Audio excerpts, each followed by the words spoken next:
Good morning. This is math for Monday, April 27th. We are on lesson 124. All right, and we will be having a test Friday. Only one classmate scored high enough to do half sets. So everybody but that one person will be on full sets this week. Please remember, ask me questions. If you guys are struggling on something, let me know.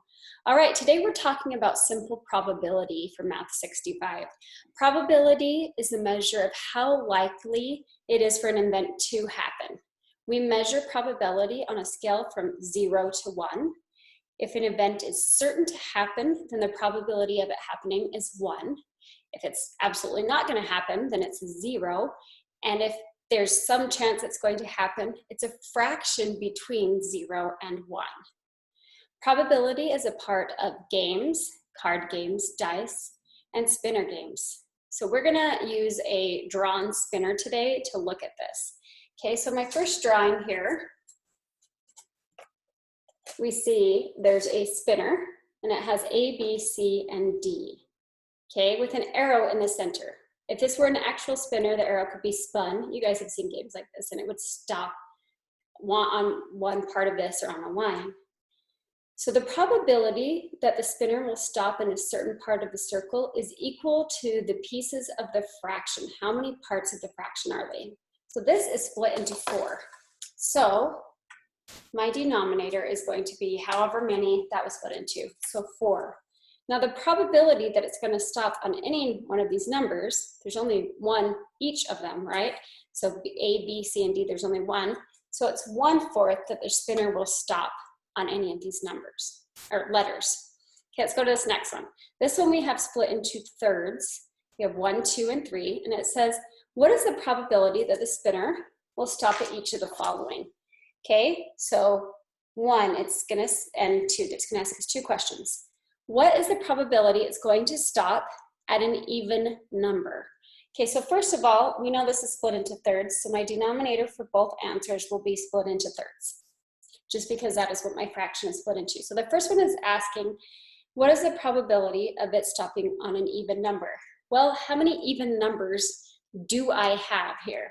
I have 1, 2, 3. So 2 is my only even number. That means I only have one even number. So there's 1/3 probability of it landing on an even number. Second question is, what is the probability of it landing on an odd number? Well, I have 1 and 3, so I have 2 odd numbers. So 2/3. Now both of these are fractions between 0 and 1. So 1/3 probability of there being an even number, 2/3 of there being an odd. Okay?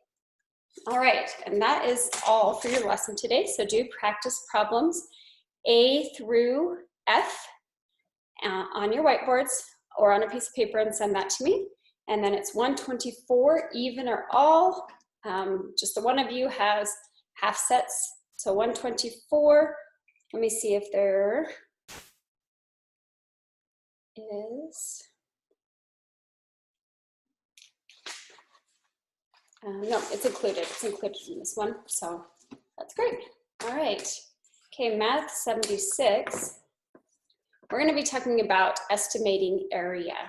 Okay, and now estimating, we remember, is not precise. It's a little bit of a guess. Okay, looking at what we have to figure out what we're looking for. Okay, so these are going to take pictures drawn on a grid.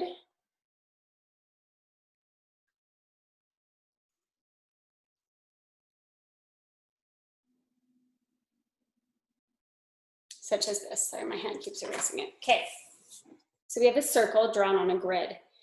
And it says, A, how many units is the radius of this circle? Okay, to find the radius of this circle, we may either find the diameter of the circle and divide by 2, or we may locate the center of the circle and count units to the circle. So we know radius, right, is the halfway through point.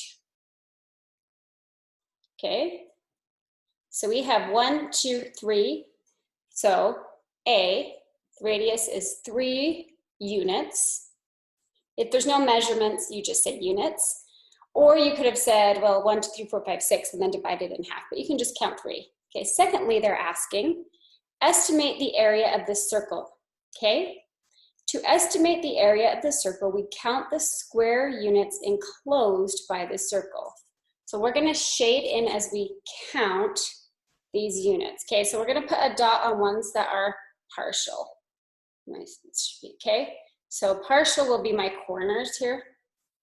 Do you see that? And sorry, let's do it on the outside actually. So my corners, do it on the outside. Well, let's do it on the inside. So you can see ones that are not fully covered by the circle.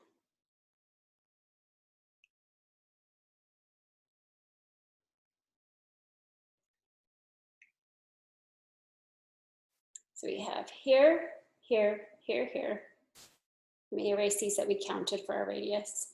Okay. And then we have here, here, here, here. So let's count the full number.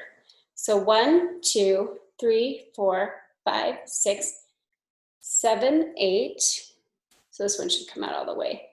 9, 10, 11, 12, 13, 14, 15, 16, 17, 18, 19, 20, 21, 22, 23, 24, because these are just partial as well. So 24, okay. So it says we've shaded the squares that have most of their areas within the circle. We've shaded 24 square units. So we have shaded all these ones that we just counted. Keeping out the ones that are just partial. Okay. Now it says there are 8 squares that have about half of their area in their circle. 1, 2, 3, 4, 5, 6, 7, 8. So what is 8? What do 8 halves equal? 8 halves actually equal 4 wholes, right? If we put those halves together. So if we have 24 plus the 4, and we have 28 square, remember area is square, units. And that is how we estimate this. So for today, you do need graph paper. I hope you guys took some home. If not, you're going to have to draw these for your practice problems. It's not that hard. It's just, let's see, this one, you just need to draw it out, or you can use a graph paper. And they want you to do A and B for your practice problems. And then you guys all have full sets today. Again, you don't even have any of these problems in your work. So 2 practice problems, A and B, and then let me know if you guys have any questions on this.